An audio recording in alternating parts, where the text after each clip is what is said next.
मैं गोविंद अंबू माळगावे, पता निरगुड़ा, हरसुल, नासिक जिला। यहाँ मैं, मेरी पत्नी और मेरा लड़का रहते हैं। ये मेरा बेटा जयराम स्कूल जाता है, 7वीं में है। पत्नी गई है गांव कुछ दिनों के लिए। यह है हमारी वाड़ी, पिछले साल ही लगाई थी। वैसे तो मेरे पास 3 एकड़ ज़मीन है, लेकिन वाड़ी लगाने के लिए मैंने इसी ज़मीन को चुना। यहाँ ऊपर पहाड़ पर थोड़ी ज़मीन है, पर उसकी खसरा खतावनी नहीं निकली। उसमें से कुछ ज़मीन जंगल विभाग की भी है। वहाँ वाड़ी लगाने से आज नहीं तो कल परेशानी होगी। यानी कि ज़मीन तो बहुत अच्छी है, लेकिन कानूनी तौर से मेरी नहीं है। थोड़ी नीचे की ज़मीन पथरीली है, ज़मीन पर पत्थर ही पत्थर है। ऐसी ज़मीन पर सादी घास भी नहीं उगती तो पेड़ क्या खाक टिकेंगे। ऐसा है, वाड़ी के लिए पथरीली ज़मीन नहीं चलती। पौधों को जड़ें फैलाने की जगह नहीं होती। पौधों की जान मिट्टी में होती है। जो ज़मीन खेती योग्य नहीं, पर जहाँ बड़े पेड़ लग सकते हैं, जो बंजर पड़ी हो लेकिन जहाँ मिट्टी की परत कम से कम 1 फुट तक हो, ऐसी ज़मीन वाड़ी के लिए बिल्कुल ठीक रहती है। अगर ज़मीन पर मिट्टी ही ना हो तो पौधे बढ़ेंगे कैसे? इसलिए ये ज़मीन भी छोड़नी पड़ी। अब यहाँ की ज़मीन की मिट्टी है चिकनी, धान की खेती करने के लिए योग्य। इस मिट्टी में पानी सोखने की क्षमता न होने से पानी वहीं का वहीं जमकर रह जाता है। मिट्टी चिकनी है या नहीं ये जानने के लिए एक सादा प्रयोग है। मिट्टी में थोड़ा पानी मिलाकर एक गेंद बना ले। इस गेंद को हवा में उछाले। अगर गेंद हवा में टूट जाए तो मिट्टी चिकनी नहीं है, और अगर ना टूटे तो मिट्टी है चिकनी। ऐसी चिकनी मिट्टी में लगाए गए पौधे सड़ जाते हैं, पेड़ों का तना भी गल जाता है। इसलिए ये ज़मीन भी वाड़ी लगाने के लिए अच्छी नहीं है। अब ये देखो, इस ज़मीन पर से बिजली की लाइन भी गई है। यहाँ पौधे लगाए तो उनके बड़े होने पर टहनियाँ लाइन से अटकेगी। हुआ ना खतरा। अब रही सड़क के उस पार की 1 एकड़ ज़मीन। यहाँ हम खेती नहीं करते थे, ऐसे ही बेकार पड़ी थी। यहाँ पर मिट्टी की परत काफ़ी अच्छी है, इसलिए ये पीपल का पेड़ देखो कैसे हरा भरा मजबूत खड़ा है। घास भी कितनी अच्छी लगी है।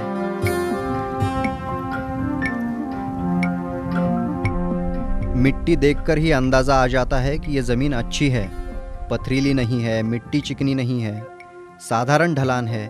और सबसे बड़ी बात तो ये कानूनी तौर पे भी मेरी है। ज़मीन की खसरा खतावनी निकली हुई है। जंगल विभाग की परेशानी बिल्कुल नहीं। बिजली के खंभे, टेलीफोन की लाइन, बड़े ऊंचे पेड़, ऐसी किसी बात की तकलीफ नहीं है। तो फिर है ना ये ज़मीन वाड़ी लगाने के लिए बढ़िया। इसलिए पिछले साल मैंने इसी ज़मीन पर वाड़ी लगाने का फैसला कर लिया। घर भी वाड़ी में ही बनाया है। ये सभी पौधे अच्छी तरह से बड़े हो जाए, फूले फले, अब यही इच्छा है।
Hello hello. ये है अमृता। यहाँ अकेला रहता है। आज उसकी जमीन पर वाड़ी लगाने के लिए आलेखन करना है। आलेखन करना आसान काम है, लेकिन अगर सोच समझकर काम नहीं किया तो काफी नुकसान हो सकता है। वाड़ी लगाने में जमीन का आलेखन सबसे महत्वपूर्ण टप्पा होता है। अगर आलेखन करने में ही गलती हो जाए तो आगे के सारे गणित गलत हो जाते हैं। वाड़ी का आलेखन करना यानी जमीन पर हर एक पेड़ लगाने के लिए जगह तय करना। अलग अलग पेड़ अलग अलग तरीके से बड़े होते हैं। कुछ पेड़ सीधे बड़े होते हैं तो कुछ का घेराव ज़्यादा बढ़ता है।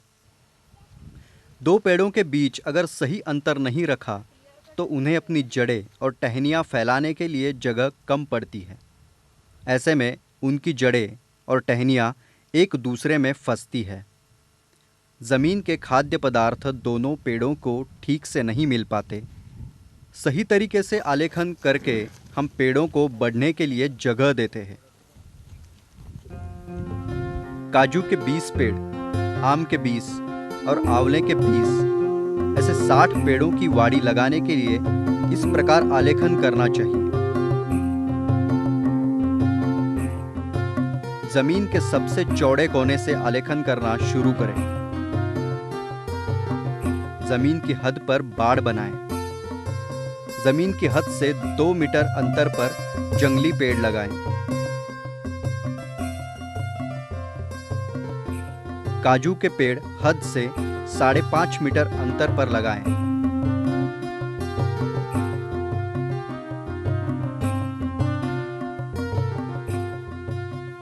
हद से 7 मीटर के अंतर पर आम का पेड़ लगाएं।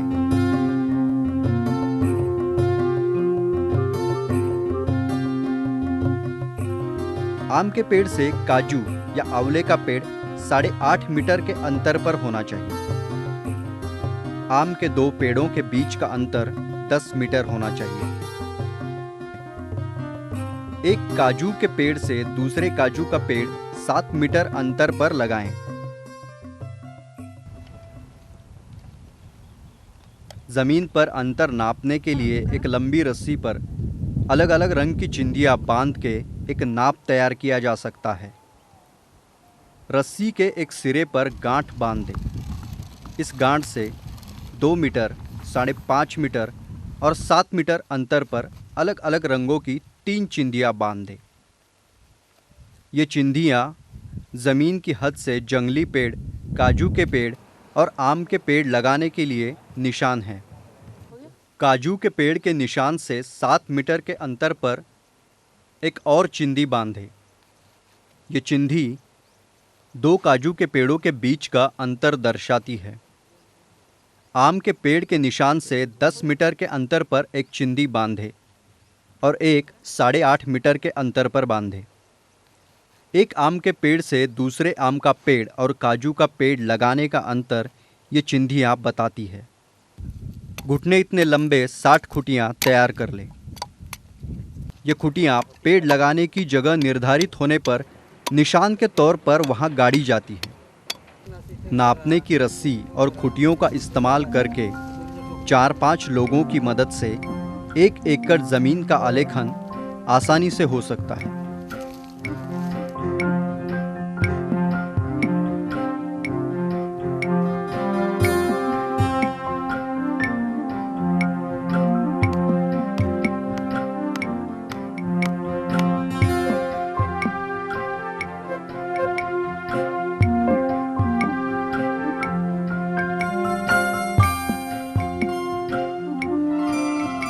ढलान पर आलेखन थोड़ा अलग तरीके से करना पड़ता है। एक के पीछे एक पेड़ लगाने की बजाय यहाँ एकाड़ एक पेड़ लगाने होते हैं। किसी बड़े पेड़ की छाया के नीचे या फिर बिजली के खंभे के नीचे आलेखन ना करें। ऐसे में आलेखन थोड़ा बदल दें। मात्र 2 पेड़ों के बीच का अंतर ना बदले, इसका ध्यान ज़रूर रखें। इस प्रकार सही पद्धति से आलेखन करने से पेड़ तंदुरुस्त तो होते ही है और दिखने में भी वाड़ी बहुत सुंदर दिखती है।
मैं सदुभाऊ खुताड़े। 5 साल पहले मैंने यहाँ वाड़ी लगाई थी। आज मेरी वाड़ी इस इलाके की सबसे अच्छी वाड़ी मानी जाती है। बड़े बड़े अफसर, सरकारी लोग, मंत्री आकर मेरी वाड़ी देखकर गए हैं। लेकिन ये सब ऐसे ही नहीं हुआ। मैंने और मेरे परिवार ने बहुत मेहनत की है। जमीन का चुनाव करने से लेकर पौधों की परवरिश करने तक सब सही तरीके से हमने किया है। इसलिए आज मेरी वाड़ी इतनी अच्छी तैयार हुई है। इस साल मेरा चचेरा भाई अपनी ज़मीन पर वाड़ी लगा रहा है। आज उसकी ज़मीन पर गड्ढे खोदने हैं। मई महीने से पहले गड्ढे खोदने का काम हो जाना चाहिए। इससे गड्ढों को धूप मिलती है और सूरज की धूप से गड्ढे की मिट्टी में रहने वाले जीव जंतु मर जाते हैं। सही में तो जितनी जल्दी गड्ढे खोद ले उतना अच्छा होता है। हमने तो जनवरी में ही गड्ढे खोदना शुरू कर दिया। अब सबसे पहले ज़मीन नापते समय गाढ़े डंडे के निशान को मध्य पकड़कर 3 फुट लंबाई और 3 फुट चौड़ाई का एक चौरस बनाना पड़ता है।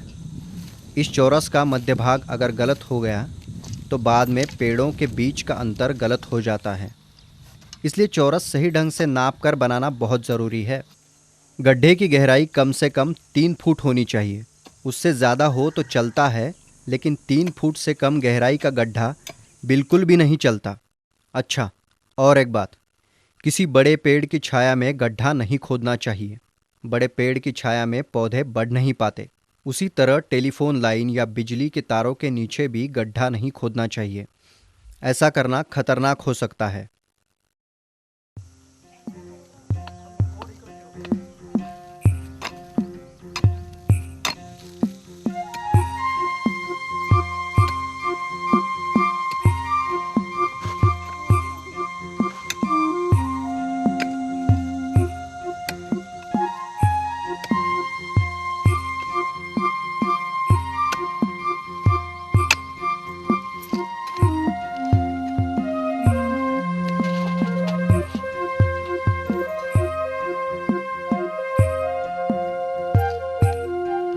गड्ढा खोदते समय मिट्टी की पहली परत खोदकर गड्ढे के ऊपरी ढलान पर जमा करें। ये मिट्टी सबसे ज़्यादा उपजाऊ होती है। ऐसा करने से अगर गड्ढा भरने से पहले मौसमी बारिश हो तो ये मिट्टी बह जाने के बजाय गड्ढे में आकर जमा होती है। पहली परत की इस ढलान पर निशान के तौर पर एक डंडा गाड़ना ठीक रहता है। उसी तरह से गड्ढे में से निकलने वाले पत्थर और मुरूम मिट्टी के पहले ढेर के एक बाजू में डालें।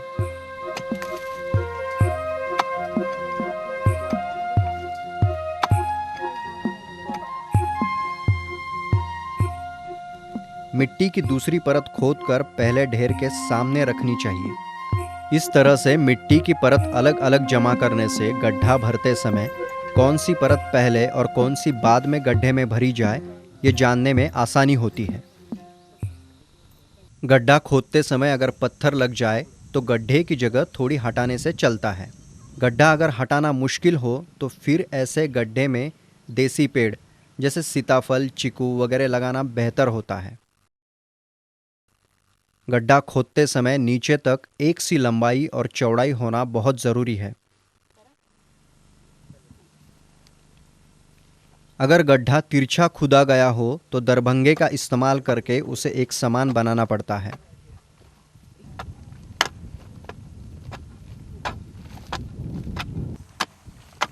इस प्रकार से गड्ढा सही तरीके से खोदा जाने से नन्हे पौधों को जड़ें जमाने में आसानी होती है। मतलब कि गड्ढा अच्छा खोदकर हम पौधों को बढ़ने में मदद करते हैं। नन्हे पौधों पर जमीन चीरने का जोर नहीं पड़ता और वो तेजी से बढ़ते हैं। 5 खड्डे आम्ही नवरा बायको 2 हम पति पत्नी मिलकर 4-5 गड्ढे तो खोद सकते हैं, लेकिन अगर घर के और 4-5 लोग मदद करने आए तो एक दिन में 10-15 गड्ढे भी खोद सकते हैं। 3 फुट गहरा, 3 फुट चौड़ा और 3 फुट लंबाई का गड्ढा खोदना होता है। 3 फुट गहरा खड्डा खोदने से पेड़ों की जड़ें फैलती है दूर दूर और पेड़ अच्छा बड़ा होता है। अगर जमीन पर गड्ढा अच्छा ना खुद पाए तो उसमें देसी पेड़ जैसे सीताफल, चीकू, पपई ऐसे पेड़ लगाते हैं। उससे भी आमदनी होती है ना। हमको अच्छा लगता है। अगर हमने मन लगा के काम किया तो वाड़ी अच्छी तैयार होती है। अगर हमने अच्छा काम नहीं किया तो वाड़ी अच्छी नहीं होगी। आपण नाही केलं चांगलं तर वाडी चांगली दिसणार नाही.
गड्ढों को गर्मी के महीनों की कड़ी धूप लग चुकी है।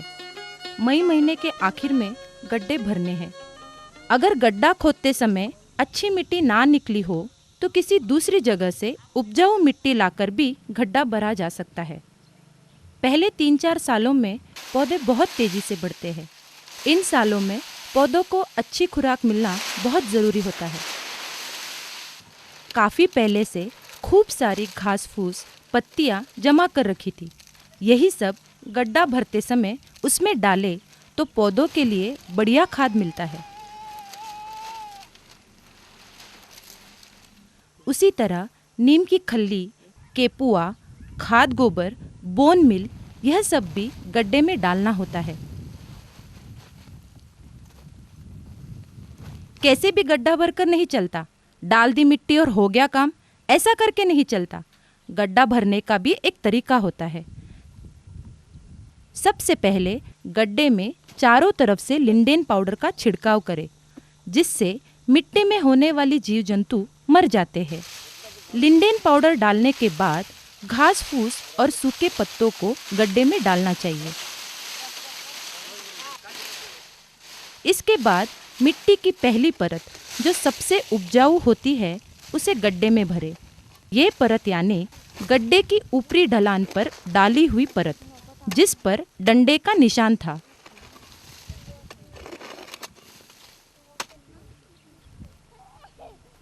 अब एक बार फिर से लिंडेन पाउडर का छिड़काव करें। ये सब मिलकर एक हाथ भर का स्तर होना चाहिए।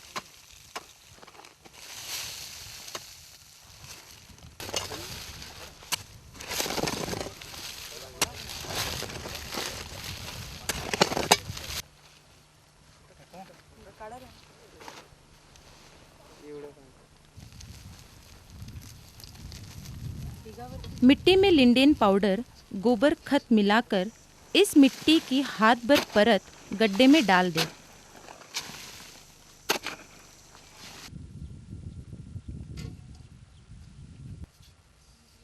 उसी तरह मिट्टी में लिंडेन पाउडर और बोन मिल मिलाकर गड्ढे में भरना होता है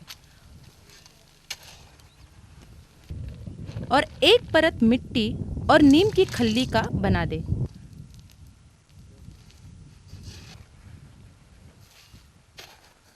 इस प्रकार गड्ढा भरने के बाद गड्ढे का मध्य भाग नाप कर वहाँ एक लकड़ी का डंडा बतौर निशानी गाड़ दे। इसी जगह पर बाद में पौधा लगेगा। इस डंडे के बाजू से 15 से 20 सेंटीमीटर मतलब 1 हाथ ऊंचा मिट्टी का ढेर बना दे। बारिश होने पर ये मिट्टी गड्ढे में जम जाती है। गड्ढा भरना वैसे तो आसान काम है, लेकिन थोड़ी भी लापरवाही हुई तो आगे काफी नुकसान हो सकता है। तो फिर रसदार आम खाने हो तो गड्ढा मन लगा के कायदे से भरना।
हमने भी वाड़ी लगाई है। हम यानी मैं और वो, हम दोनों ही हैं। बाल बच्चे नहीं हुए अभी। वाड़ी लगाना बड़ी मेहनत का काम है, लेकिन फायदा भी उतना ही होता है। गड्ढे खोद लिए हैं, लेकिन जब तक बाड़ नहीं बनती तब तक पौधे लगाने का कोई फायदा नहीं। ऐसा है, हमारे यहाँ सभी के पास गाय, भैंस, बकरियां, मुर्गियां ये तो होती ही है। पूरा दिन जानवरों के पीछे भागेगा कौन? इधर उधर भटकते हैं और फिर घुस जाते हैं वाड़ी में। सारे पौधों का सत्यानाश। पौधे खराब तो होते ही है, ऊपर से झगड़े का कारण। इसलिए पौधे लगाने से पहले बाड़ बनाना बहुत ज़रूरी है। बाड़ बनाने के लिए आसपास मिलने वाली कंटीली टहनियों का इस्तेमाल कर सकते हैं। करोंदा, बबूल की टहनियाँ, बेर की टहनियाँ, ये सब बाड़ बनाने के लिए इस्तेमाल किया जा सकता है।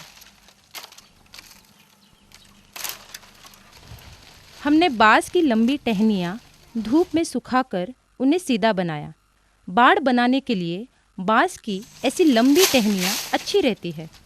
आमतौर पर गड्ढे खुद जाने के बाद बारिश से पहले बाड़ बनाना सही रहता है। एक अकेले पौधे को बाड़ की ज़रूरत नहीं होती, बाड़ पूरे वाड़ी को करना पड़ता है। इस प्रकार दो पौधों के बीच की ज़मीन का इस्तेमाल दूसरी फसल उगाने के लिए किया जा सकता है। कंटीली टहनियों को कसकर बांधना ज़रूरी होता है। लंबे खंभे गाड़कर बीच में कांटों की टहनियाँ डालकर एक कैंची तैयार की जाती है।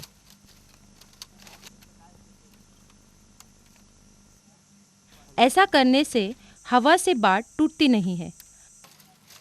जानवरों को कांटे चुभते हैं, इसलिए वो भी बाड़ को गिराते नहीं। हर 3 महीने के अंतर पर बाड़ दुरुस्त करने की ज़रूरत पड़ सकती है। गांठें ढीली पड़ जाती है, खंभे टेढ़े हो जाते हैं, इसलिए बीच बीच में बाड़ दुरुस्त करना ज़रूरी होता है।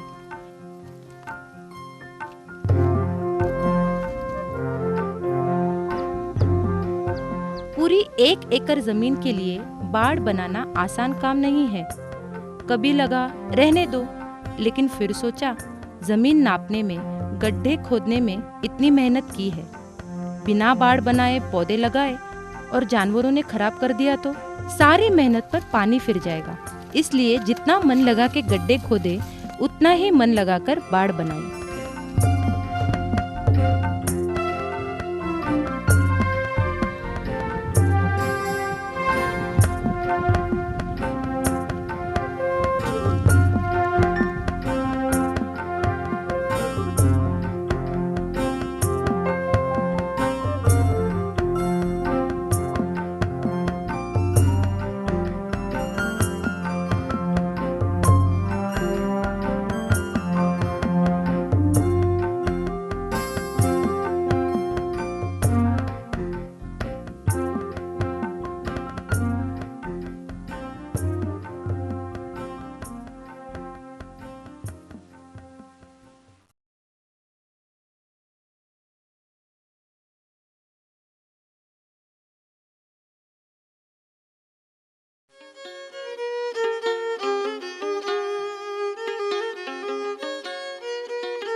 हमारा पहाड़ी इलाका है, पानी बहुत दूर से लाना पड़ता है।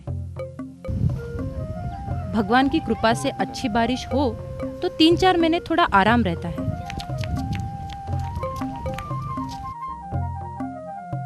लेकिन बाकी के दिनों में पानी लाते लाते जान निकल जाती है।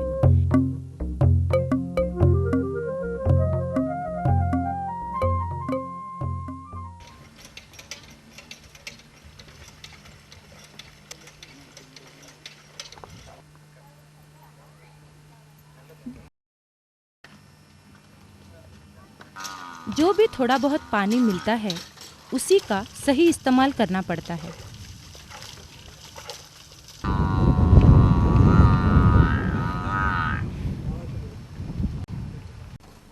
वाड़ी में पानी जमा करने के लिए जलकुंड बनाए तो काफी मेहनत बच जाती है। जलकुंड यानी पानी इकट्ठा करने के लिए बनाई हुई टाकी।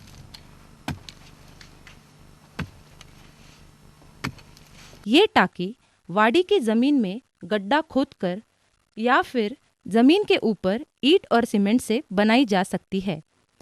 पानी की जरूरत और पानी की उपलब्धता को ध्यान में रखकर जलकुंड का आकार तय होता है।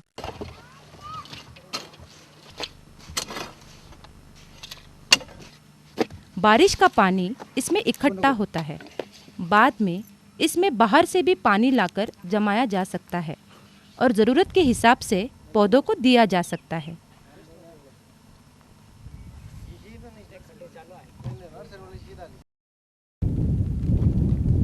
हमारी वाड़ी में हमने सलाइन की बोतलों का इस्तेमाल करके अपना देसी ठपक सिंचन बनाया है। सलाइन की बोतल पेड़ से ज़रा ऊंचाई पर लकड़ी पर बांध लो। बोतल की नली पौधे के तने से थोड़े अंतर पर रख दो। बोतल में पानी भरा और नॉब खुला तो बस बूंद बूंद पानी पौधे को मिलता रहता है ना अच्छी तरकीब?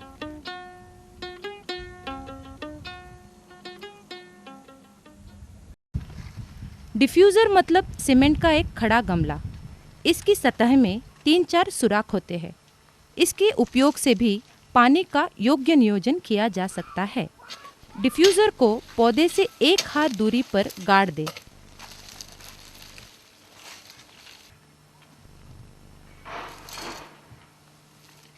ऐसे 3 डिफ्यूज़र पौधे के 3 तरफ गाड़ दे। डिफ्यूज़र का 1 इंच हिस्सा जमीन के ऊपर रखें। बारिश में डिफ्यूज़र निकाल ले और संक्रांति के बाद फिर से बिठा दे।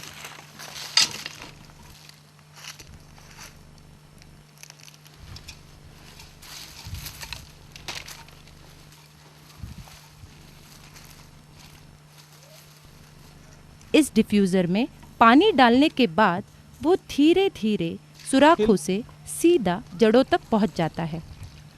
मिट्टी का प्रकार, गर्मी की मात्रा, पेड़ की उम्र, इन सब बातों पर पानी का रिसाव निर्भर करता है। तो पानी के रिसाव का अंदाज़ा लेकर डिफ्यूज़र में कितने दिनों में पानी भरना है ये तय किया जा सकता है। अगर डिफ्यूज़र पानी ना पकड़े तो पानी में थोड़ा गोबर मिला दे। इससे पानी एकदम से खत्म नहीं होता और उसका रिसाव धीरे से होता है।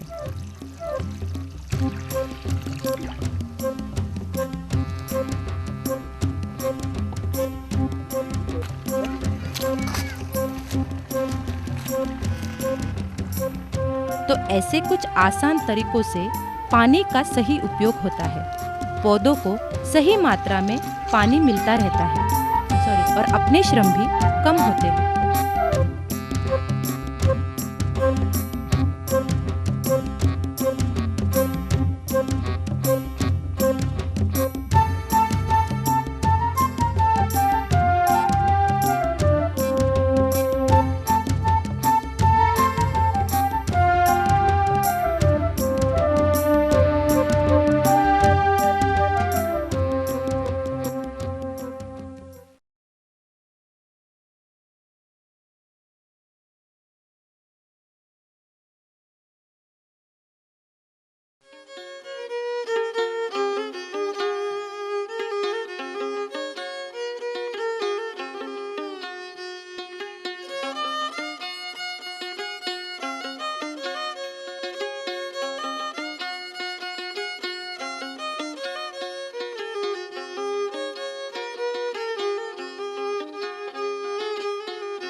देवर जी की वाड़ी में ट्रेंच खोदने हैं और चबूतरा बांधना है। जिस तरह से पानी का नियोजन करना पड़ता है, उसी तरह मिट्टी को भी संभालना होता है। जमीन की ऊपरी सतह उपजाऊ मिट्टी की होती है। बारिश में ये मिट्टी पानी के साथ बह जाती है। सालों साल इस प्रकार मिट्टी बह जाने की वजह से जमीन बंजर हो जाती है। मिट्टी की यह ऊपरी सतह नहीं रही तो पेड़ पौधे कुछ नहीं उग सकेगा। तो ये उपजाऊ मिट्टी बह न जाए, इसलिए ट्रेंच और चबूतरे बनाने पड़ते हैं। पौधे के तने से 4 फुट यानी 2 हाथ अंतर पर एक गोल बनाना होता है।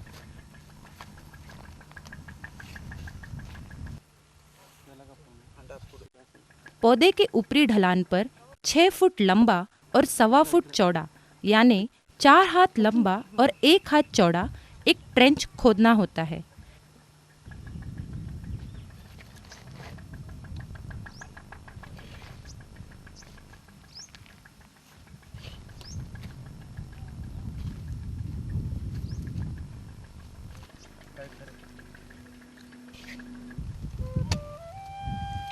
ऊपर खोदी हुई ट्रेंच की मिट्टी क्यारी में डाल दे। पानी के साथ बहकर आने वाली मिट्टी इस ट्रेंच में जमा हो जाती है और पौधों को उपजाऊ मिट्टी के पोषक तत्व मिलते रहते हैं। इस ट्रेंच में से निकले हुए पत्थर और मिट्टी के ढेलों को पौधे के निचली ढलान पर जमा कर चबूतरा तैयार होता है। चबूतरे का पाया चौड़ा रखकर चबूतरे को जमीन जैसे ढलान देना होता है।